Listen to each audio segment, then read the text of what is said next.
Hello, Martin. I'm delighted to be meeting with you for a second time. Hopefully, Steve Evans can join us. A bit of technical issues there, so we might come in a bit later. But as I say, delighted to be chatting with you again. How are you? Yep, grand to see you, Terry. Yeah, I'm doing very well, thank you. Excellent, excellent. Yeah. How's life in sunny Torquay? You're looking well tanned there, like you've been sailing on a ship and your yacht around the harbour. Yeah, well, it's more dog walking than yachting, but yeah, Yeah, it's been very sunny the last few weeks. It's very nice, thank you, in yeah, Torbados. yeah. Excellent. But hotter than Liverpool, I bet. Well, I don't know about that, but yeah, we certainly had some sunshine Yeah. and some liquid sunshine as well. Liquid sunshine. Lots of lager. Well, as they say about Devon, it rains 6 days out of seven. Really? Yeah. Well, that's why it's the green. Of course, yeah. Yeah. Yeah. Okay. Right. Mark, we're going to focus on your paranormal hard fantasy genre of writing. But to put it into a bit of a context, I know we chatted about this last time, but it's worth talking about again, I think. You grew up in a haunted house. Tell us about more about the experiences you had there. Yeah, I did grow up in a haunted house. I mean, to be fair, it wasn't a sort of a stream of constant activity, but it was quite an odd place to live Yeah. and grow up in. There was always a, quite an oppressive atmosphere. There was always a feeling of being watched in the house Yeah. that never really went away at any time. Wow. Um, Perhaps the two most significant things that happened to me were I saw a figure in my bedroom Ooh. from the outside of the house when Ooh. I was out in the drive Yeah. and happened to be going past my bedroom window and saw a figure looking out Yeah. and was able to confirm that there was nobody in my room. Ooh. How old were you, Martin? I was probably 8 or 9 at that point. Scary that. Yeah, I was riding my bicycle up and down the driveway and Yeah. saw someone looking out and assumed it was my mother. Yeah. So after a couple of minutes of this, I went in to find my mother in the kitchen, and she was the only one in the house. Yeah. So that was quite creepy, Bet it was. and possibly that a So scarier. this was the early 70s then, many moons ago. Oh God, yes, yes, the era of Yeah, the net yeah. curtain. Oh dear. That's the ones, yeah. And then you took up being into paranormal from there, did you? Has that piqued your interest? Yeah, very much so. And I really sort of stayed with it. I'm a person who likes explanations, Hmm. and I spent many years trying to work out the hows and the whys of things. I mean, the second sort of big thing that happened in the house was I was there on my own, and I heard disembodied voices in the hallway there, and I still don't have an explanation for that. And that stayed with me for over 40 years now. I mean, I'm 60 this year, and I would have been 10 or 11 at that point. And I say I still can't So did you explain tell that. it? Yeah. Did you tell anyone, or did you go and tell your mates, or did you ask your mum, or for an explanation? My mum was quite open about it. I mean, she saw things there and things happened to her in the house as they did to Yeah, my yeah, sister. I didn't tell anybody outside of the family. Yeah. I suppose growing up there, it seemed relatively normal in a way. It was, and I mean, I was fairly self-contained as a child. I was something of a loner, and yeah. never really felt the need to to share it with anybody else. My father refused to believe any of it, Yeah. so we didn't really do anything about it. But yeah, it was a very strange place to live. Moving on to your writing, we've read that you've been dubbed the Prince of the Paranormal by best-selling Australian writer Yeah. Mark Carnelley. Carnelley, how did that come Carnelley, yeah. about then? Yeah, Carnelley. Yeah. So how did that come about? Firstly, Well, I've known Mark quite a long time, and he was good enough to read the original Ghost Hunter series. And in one of his reviews, he referred to me as the Prince of Paranormal and the Overlord of the Occult. Brilliant. Yeah. Wow. Brilliant. And Love it. the Prince of Paranormal, I thought, I'm having that. Yeah. and it stuck. So that's how we came to arrive at the Prince of the Paranormal. That's great. Great title. But Superb. Mark's a terrific writer. His Time Detective book, although he lives in Australia, he's Australian, is set in Exeter, just up the road from me. Oh. And it's absolutely superb story. Yeah. Okay, so, well, tell us a little bit about your early work and how long it took you to get your idea of your first book into print. Well, I've been writing for as long as I can remember. It started off all short stories, and there was one called The Moth Trap, which I just kept going back to. And eventually in 2015, I actually got round to publishing it. And that was probably at least 20 years after I first wrote it. Wow, it's nearly a fairly wide gap. Yeah. And that one is actually still on Amazon if you're interested. It is a very short and quite nasty little supernatural horror story. Nasty. Yeah, that's I was just sort of finding my feet with that one. But and two others followed that in sort of quite quick succession, A Step Aside and then the original Novice Ghost Hunter. My daughter read The Novice Ghost Hunter and she said, I think that deserves a sequel. And then 6 books later, we had the Novice, then we had the Ghost Hunter series. Yeah. Martin, we've connected through our mutual friend and regular guest on this podcast, Michelle Cobbett. She told us how much, and I love this title, she told us how much she enjoyed the Carolyn Hunter series, book 1. Carolyn, the baby farmer's ghost. So tell us more about the book, and for those who don't know, what exactly was a baby farmer? Well, scary word, that baby farmer. Yeah, and it's quite a scary concept. Try not to deliver a lecture on social history. No, I don't mind. In Victorian Britain, illegitimate children became an enormous problem. Fathers of these children had absolutely no obligation to them, financial or otherwise. They just walked away. And the mothers became social pariahs. They weren't entitled to any benefits because the powers that be believed that encouraged them to have more children if they helped them out in any way. So they were, literally left to get on with it. So a solution was provided by the women who became known as baby farmers. And they, for a fee, would look after these illegitimate children. Some of them did it quite legitimately and they were paid and they looked after these children and thus allowing the mothers to get a job and, pay their way and live a decent life. Others, however, were less scrupulous and they would not feed the infants properly. In some cases, they would drug them. And in the most extreme cases, sometimes they would even murder them just to maximize their profits. Awful, I know. Yeah. The most prolific of these was a woman named Amelia Dwyer, or Dyer, more accurately, D-Y-E-R. Yeah. And she was hanged in 1896.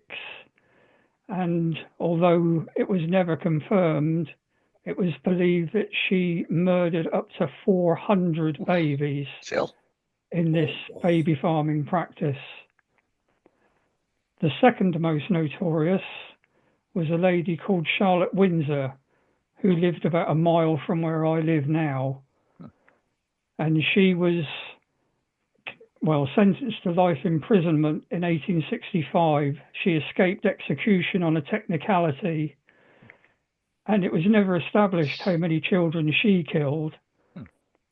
But she was known to have suffocated and indeed thrown children into the sea. As you know, I live in Torquay on the coast, and she killed at least 2, and those were the ones they knew about, and it was probably dozens. And she is the character who is the baby farmer in the Baby Farmer's Ghost book, although I've given her a different name because she may very well have living descendants. Wow, that's a brilliant introduction. So that's baby farming. Very true. Yeah. And it was absolutely rife. Yeah, you can't comprehend it, can you? No. Just incredible. With reading about the title, I googled it. I had a look at Wikipedia page about baby farming, and there was a law passed for it in Parliament. I don't know, 1880 or something. You know, the Baby Farming Repeal Act or something, to make it illegal. Oh yeah, it was, say, after the Amelia Dwyer, or Dyer rather. It caused such a sensation that they changed the poor law and all sorts to try and stamp it out.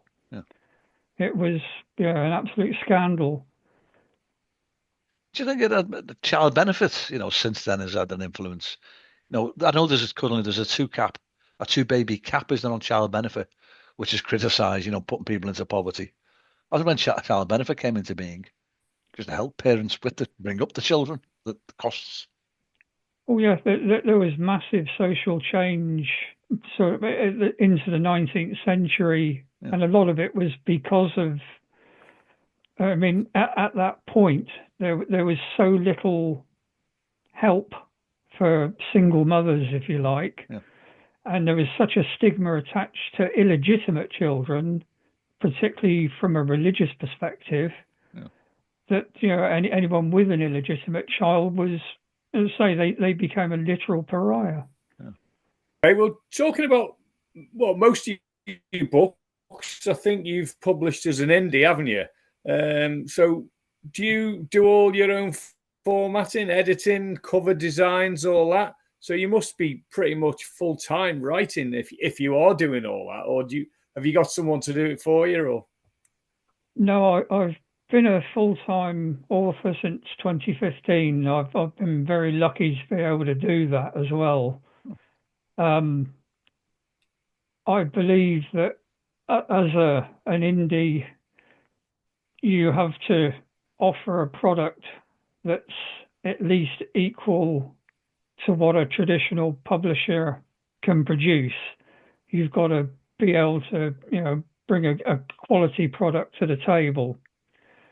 And I've taught myself how to format manuscripts. I do my own editing, although I have a group of beta writers who are not frightened to tell me when I make mistakes in no uncertain terms. And that's what you need. Yeah, absolutely. You need the stick rather than the carrot. Yeah. Regarding covers, I have the vision, but not the ability. So I find myself relying on sites like Pixabay and taking sort of covers or pictures from there and tinkering with them as well as I'm able with sort of things like paint.net, and then adding my own sort of text and whatever. The covers that you see behind Terry at the moment are things that I've made in that way. Yeah, I say I know what I want, but unfortunately I'm not. I am not an artist. Okay. You mentioned the other day when we were chatting that one of your books at one stage was ahead my favourite paranormal crime writer, John Connolly. on the Amazon bestseller chart. That's brilliant. Did you publicize the hell out of this? You know, I'm beating John Connolly, the world international massive bestseller. Yeah, well, I'm a big fan of John Connolly as well. Yeah. Yeah, I released the new edition of the Novice Ghost Hunter, Yeah. and for a brief moment, Hmm. it reached number 89 in the Ghost Thrillers chart Oh, on brilliant. Amazon.com. Yeah. And John Connolly's The Furies was at 91. Yeah. I took a screenshot and shared it everywhere.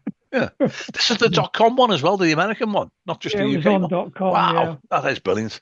Yeah, I mean, I'll Wow. be honest, it Yeah. wasn't there for very long. Even so, yeah. But I thought it was that's a so, mo- nice. yeah. Yeah, yeah, it was a moment I did savor. but you did. Yeah. Yeah, all over social media. Yeah, Put it everywhere. Oh yeah, Yeah. it's still doing the rounds on Facebook. Love it. Love it. So I can't remember if we asked this last time. What is your writing routine, Martin? Do you figure out plot lines, or do you know where your stories are going, or is it like happens as you write? Or I'm a bit of what they call a pantser, to be honest. answer? Yeah, I have a general idea when I start a story. I have a few events, if you like, that I know I want to include, and then I start writing, and things come to me, and sometimes, a bit like Billy Connolly on a show, I go off in one direction and I don't necessarily come back. Yeah. Yeah. As long as it works things for you, I occur suppose. to me. Sorry, Steve. No, I'm saying as long as that works for you, that's good. Yeah. Yeah. But I know if I went off on a tangent, I'd lose it I will. completely and forget Where was it going? about in the first place. Yeah. No, the six, what is now the Malachi Hunter Stories book, Occultus, I made up my mind that it was going to be an occult horror story, and I wasn't going to have a ghost in it. It has a ghost in it. They invaded you. Yeah, and I had no intention of doing that when I started writing it. Well, you know, that's when the magic happens, isn't it? You know, when the story takes a life by itself, or the characters, Yeah, they absolutely. move in and out as they will. Yeah, it really did take on a life of its own. Okay. So how do your readers get in touch with you then if they need to? I'm not just on about buying your books; they'll be out there on Amazon and that. Do you actively encourage them to get in touch with you for chats or? Oh yeah, I'm quite approachable. I like to think. I'd agree with that. Yeah, I have a website, martinjbest.com, and if you look on that, you'll find my email address. Ah, right, okay. I mean, I don't encourage unsolicited marketing. Oh yeah. We love that, don't we? Oh yeah. I mean, I get enough of that as it is. Yeah. Just again, going off slightly on a bit of a tangent. I mean, you're a bit of a ghost hunter as well. Do you still actively go round to locations and look for these paranormal activity and ghosts? And I haven't been on a ghost hunt for a while, I must admit. I do still go to haunted locations. Living where I do, it's difficult not to be honest. I mean, Torquay is one of the most haunted places in the country. I mean, everywhere we go, everywhere I go, there's a ghost somewhere. I mean, if in the second Carolyn Hunter book, Hunter and Allen Paranormal Investigators, a lot of it's set in Scadson Woods, and I walk the dogs there every day. Yeah. And I walk at 5:30 in the morning, and in the winter it's pitch black, and I'm trolling through the woods, and Manscombe Woods, there's been a suicide and all sorts of things going on, and I mean everywhere we go there's alleged hauntings, you know. So yeah, I kind of live the paranormal life. It's fine. Do the dogs ever get spooked out by stuff like that? Or if you come across something, or have you felt of the dogs, you know, they act strangely when there's something weird going on and nobody notices, apart from the dogs? Well, we've got a weird one going on at the moment, in actual fact, because one of my dogs won't walk in 10 Acre Break, which is where a lot of the Carolyn Hunter story is actually set. Oh, right. Yeah, Okay. he refuses to walk round. I mean, we're talking a 7 stone Northern Inuit, and he won't walk round there. Whereas the other one, the Malinois, isn't bothered at all, which is quite weird. And I've got Isn't no it? explanation for that. That's a strange one, isn't it? There must be Yeah. something in it. Yeah, I mean they do sense things that we don't, no doubt about it. Yeah. We mentioned John Connolly and his Charlie Parker series, but Yeah. tell me, who do you rate most highly? You mentioned your pal Mark Carnelley, the Australian writer. Carnelley. Yeah. Carnelley, sorry. Yeah. Who do you rate most highly amongst other fellow paranormal writers? It's quite odd, really, because I don't read a great deal of paranormal stuff. Okay. I do like John Connolly. Yeah. I've say, like yourself, I've read all of the Charlie Parker books and indeed a lot of the other stuff. Yeah. James Herbert's Yeah. David Ash trilogy, Yeah. his Ghost Hunter ones, I enjoyed those. Yeah. M.R. James, who I think has to be the classic ghost story writer, Yeah. who is a contemporary of J.R.R. Tolkien. He writes fabulous ghost stories in a very traditional fashion. Things like the Tractate Midoth, and which you from your look, you're not familiar with. No, I'm not. I'm trying to rack my brain. No, I don't think. No, they're very much of a time, if you like. Yeah. But very, very good ghost stories. I as I say, I tend to read more fantasy work, to be honest. Although I'm saying that my current to be read list includes the late Ronnie James Dio's autobiography, Rainbow in the Dark, the former Rainbow singer, and by Thomas Ligotti's Tales of a Dead Dreamer and Grim Scribe. I don't know whether you're familiar with Thomas Ligotti's work. No. No, he's a very, very strange writer. Not to everybody's taste. And the last thing I read was a very good book, Tales from the Green Hills, a chap called Terry Mellier. Yeah, I'd recommend that one. I know that one. I've heard of that. Yeah, I thoroughly enjoyed that one. Oh, thanks, Martin. I appreciate that. Excellent. Yeah, that'd be a breeze to read after reading paranormal stuff, though, wouldn't it? Yeah. There's an element of it in one short pass of 2 exchanges, an element of paranormality, if that's a word. Yeah. Oh, thanks for that. But, what advice would you give to someone with aspirations of making it as an author? I think whatever you choose to write, it's important to write in your own voice. And it's something of a cliche, I know, but I think it helps to write about things you know, whether they're real or imaginary, something that you know well and understand. Because I think that comes across to the reader, whether you really sort of understand the subject you're writing about. I mean, and if you choose to write fiction, it does help a great deal to try and be original, because there are certain subjects that have been done to death. I mean, there are thousands of new books now published every day, particularly self-published. Yeah. And I think you have to be prepared to spend a great deal of time and probably money in marketing, which new authors don't necessarily think about.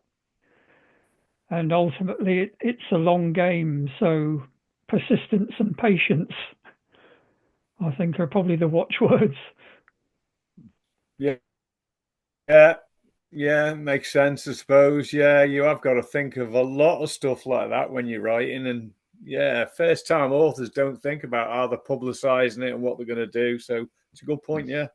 And apologies because I'm not big into paranormal, so I don't know many of the authors that you're talking about, but I do know James Herbert because I've read quite a few of his early stories from when he first started out, and I really enjoyed them.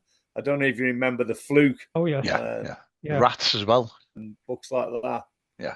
From his, Rats. Yeah, I've read those and I really enjoyed them. Yeah. He did a sort of paranormal trilogy with his ghost hunter was David Ash, the Ghosts of Sleeth, Ash, and I can't think of the third one now off the top of my head. It's just out there on the bookcase, which is no help whatsoever. No, I know. But Martin, looks like time's caught up with us. But it's been an absolute pleasure speaking with you again, and let's keep in touch as we have been doing, and let's continue. Yeah, definitely so. Yeah. Well, no, I very much appreciate you having me on. It's always a pleasure. Appreciate your company. Yeah, it's always been interesting as well, as long as my signal holds out. It's fine now, Steve. It's absolutely perfect. Now you're going. Yeah. Maybe it was a paranormal. Oh, it's gone again. It's gone. You shouldn't have said that. It's just gone again. It's a curse. Maybe it was paranormal. It's a ghost in there somewhere. But listen, but for now, Martin, you have a good rest of the evening. I'm going to say ta-ra for now. Right. Yeah. Pleasure to see you both. You take care. Cheers. Thank you. And you, Martin.